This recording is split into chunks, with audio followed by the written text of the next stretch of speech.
Ya, silakan.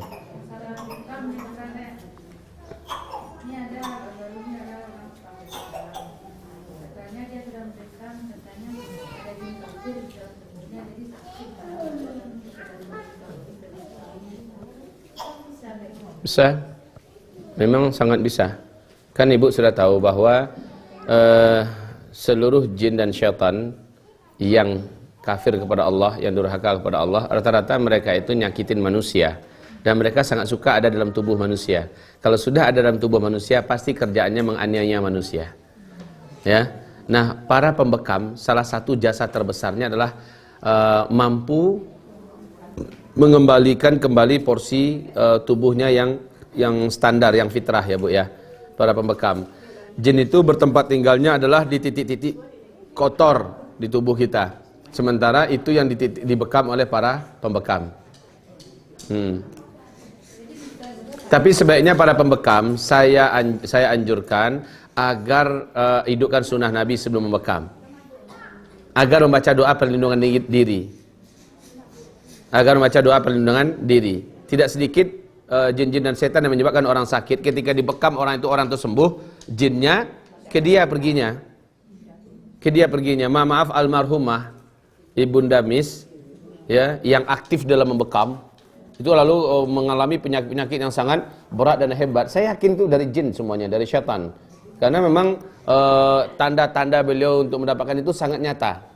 Dan itu setelah beliau aktif di dunia bekam. Nah, sebaiknya kita kalau membekam orang ya, maka kita baca doa perlindungan diri dulu. Insyaallah tidak akan ada setan yang bisa masuk. Coba lihat hadis di bawahnya, Bu. Lihat hadis di bawahnya di kitab kita tadi.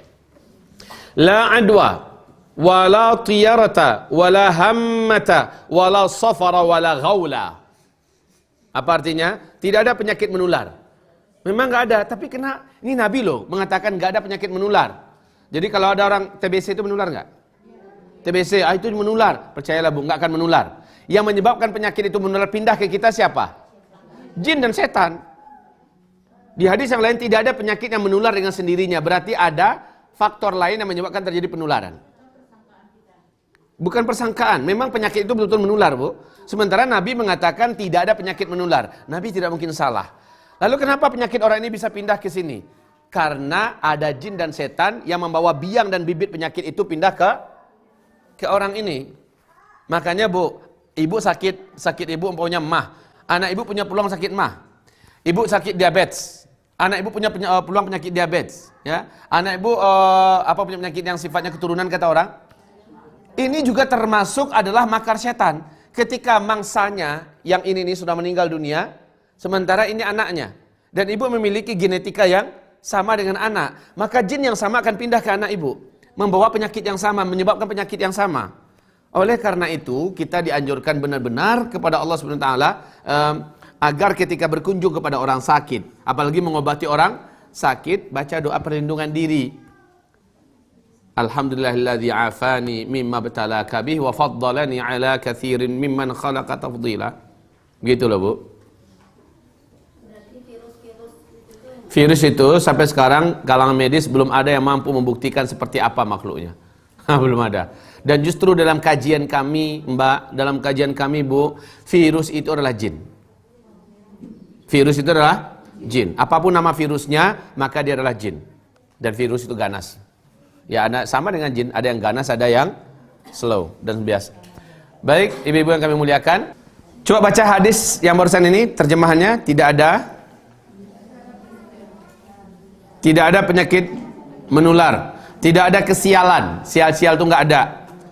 Tidak ada hewan pertanda buruk. Hewan pertanda buruk. Bakuku ayam di tengah malam, aku tanda ado perawan yang hilang. Oh. Nah, terus wala hammah, terus wala safar, dan tidak ada pembawa sial, dan juga tidak ada wala gaul, nggak ada hantu. Nah, ini awas satu lo mana nak anak awak, yo lah satu lo andi lo awak bercaciang leh. Enggak ada hantu doh. Bacakan hadis ini pada anak-anak kita. Nah, coba kamu lihat nih hadis. Nah, la gaul kata Rasulullah. Tidak ada yang namanya hantu. Tolong Bu, pastikan pada anak-anak kita enggak ada hantu. Ibu, ambo mencela penampakan itu kan hantu tuh Ustaz. ketahuilah seluruhnya adalah jin. Seluruhnya adalah jin. Dan jin, Allah beri izin menampak-nampakkan diri. Tetapi Allah tidak berikan izin kepada mereka menguasai kita, jika kita beriman. Nah.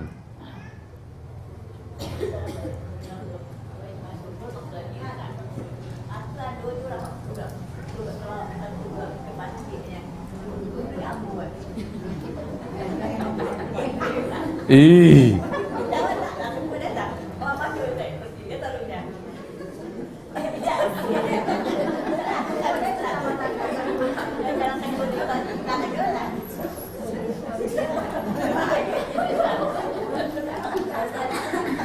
Di mana tuh, Mak? Ih.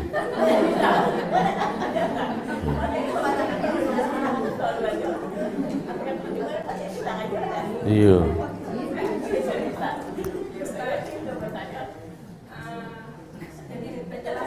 Apakah kita manusia itu bisa diberi oleh Allah kekuatan untuk melihat jin itu, atau kita itu sebetulnya hanya halusinasi yang kita lihat ada halusinasi? Baik, terima kasih. Kan ada yang namanya indigo ya. Indigo itu hak nggak? Hak. Itu benar. Tetapi apakah manusia ada yang diberi oleh Allah kemampuan bisa melihat mereka? Perlu ibu ketahui. Allah sudah final menyebutkan dalam Al-Quran. Innahu yarakum huwa wa qabiluhu min haitsu la tarawnahum. Allah menyebutkan jin dan setan itu bisa melihat kalian dari arah yang kalian semua tidak mampu melihat mereka. Ini ayat mutlak, Bu, sampai hari kiamat, tidak ada pengecualian.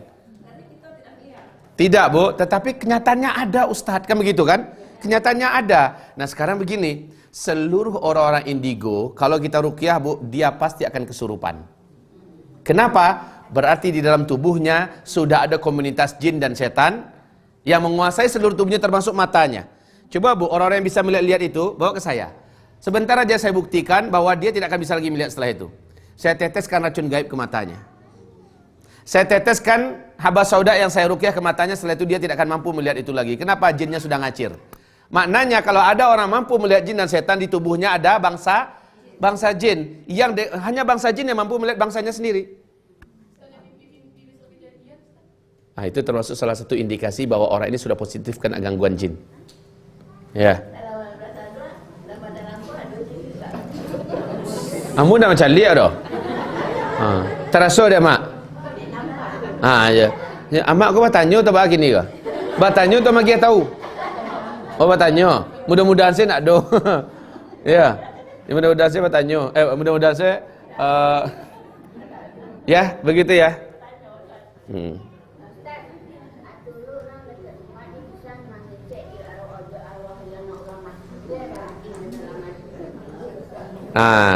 Dipastikan itu adalah jin, Bu. Nak ada yang lain dah. Dipastikan itu adalah bangsa jin. Jadi kalau ada arwah yang lah meninggal menampakkan diri, umpamanya bisa bincang. Kalau awak, itulah hebatnya dalam Islam, Allah bagi gambaran kepada kita dalam surah Al-Mu'minun bahwa seluruh orang yang mati masuk ke alam barzakh sedetik pun tidak akan bisa ke dunia dan tidak bisa berhubung dengan makhluk dunia. Berarti itu adalah setan. Penampakan ini, penampakan itu, roh anu, roh ini, roh gentayangan, semuanya omong kosong. La gaul, tidak ada gaul. Juga tidak ada orang yang sudah meninggal bersebut balik, bacakan rapalan kan, baca bacaan tertentu maka arwah Bruce Lee akan masuk. Arwah Bruce Lee masuk. Kalau 10 orang di tempat yang berbeda serentak membacakan, berapa banyak arwah Bruce Lee itu? Kan begitu jadinya. Sama dengan orang, kamu mencari ketika salawatan tadi Nabi datang. Di tempat yang lama juga orang salawatan di tempat yang lain. Ya, orang salawatan di beberapa tempat di bumi ini, datang semua Nabi. Berapa roh Nabi? Sebenarnya sallallahu alaihi wasallam tidak akan pernah masuk ke alam dunia ini sampai hari kiamat. Kalau kamu ingin ketemu dengan saya, Allah izinkan hanya melalui mimpi, kata Rasulullah. Ya, jelas kan? Sudah. Baik.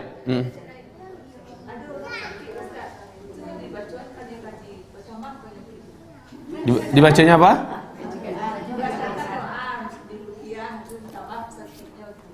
Enggak. Orang kalau diruqyah dengan sebenarnya ruqyah, Bu, memang jin dan setan itu memberontak dulu dalam tubuh sehingga tambah sakit dari sebelumnya. Tapi kalau diteruskan, Bu, diteruskan, lama-lamanya melemah dan bisa-bisanya keluar atau mati. Pilihannya duanya, Bu.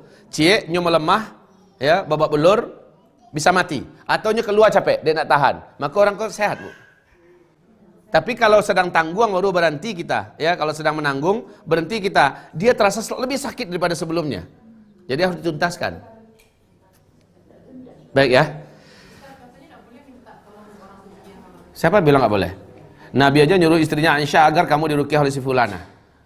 Karena dia ruqyahnya bagus, ya. Jadi ruqyah yang haram itu adalah ruqyah dengan dukun, ruqyah dengan baca-bacaan syirik, ya. Oh, Ustadz nanti tidak akan masuk surga tanpa hisab. Yang penting masuk surga tanpa hisab, dengan hisab pun nggak ada masalah. Kalau saya, Bu, saya yakin diri saya ini untuk level saya sekarang ini, saya tidak berhak masuk surga tanpa hisab. Kenapa? Syaratnya ada 7, Bu, dan itu nggak sanggup saya amalkan semua. Salah satunya tidak minta diruqyah oleh orang lain. Lah saya udah apa-apa, saya sering minta ruqyah oleh istri saya. Saya tolong ruqyah udah seketek. Mata saya ini sering saya minta ruqyah sama istri saya, tolong ruqyah, ya. Kenapa? Saya menikmati ruqyah, mendengar saja pahala, dan dengan diruqyah saya jadi bisa lebih sehat. Nah, kadang-kadang apa Ustaz nggak bisa meruqyah diri sendiri? Bisa, tapi saya sering manja pada istri. Apakah dengan itu akan memberikan saya masuk neraka? Insya Allah tidak, karena ruqyah sendiri adalah ibadah. Tapi kenapa dianjurkan kita bisa meruqyah diri sendiri? Karena itu nilai keyakinan kita kepada Allah lebih langsung istilahnya kan. Dan juga itu adalah ibadah. Kalau kita baca sendiri kan jadi ibadah. Begitu. Bukan berarti kita minta diruqyah lalu kita nggak masuk surga, enggak. Kita tetap akan masuk surga, hanya tidak termasuk dalam komunitas yang tanpa hisab. Soalnya tanpa hisab ini berat loh, Bu. Berat sekali, berat sekali. Ya. Apa? Cuma iblis. Hanya iblis seekor saja. Hanya seekor saja yang umurnya ditangguhkan sampai hari kiamat. Ada 5 makhluk yang Allah tangguhkan umurnya sampai hari kiamat. Seluruh malaikat, iblis, Dajjal, Nabi Isa, Ya'juj dan Ma'juj. Cuma ini. Ya, yang lainnya akan mati. Iblis dengan setan beda, setan dengan jin sama. Cuma bedanya setan adalah jin-jin yang kafir kepada Allah lalu berbaiat kepada iblis. Oke. Cukup sampai di sini. Kata Bu Erna tadi ada yang akan menyampaikan sesuatu di sini, ya, dipersilahkan untuk menyampaikannya dan saya ikut menyimak.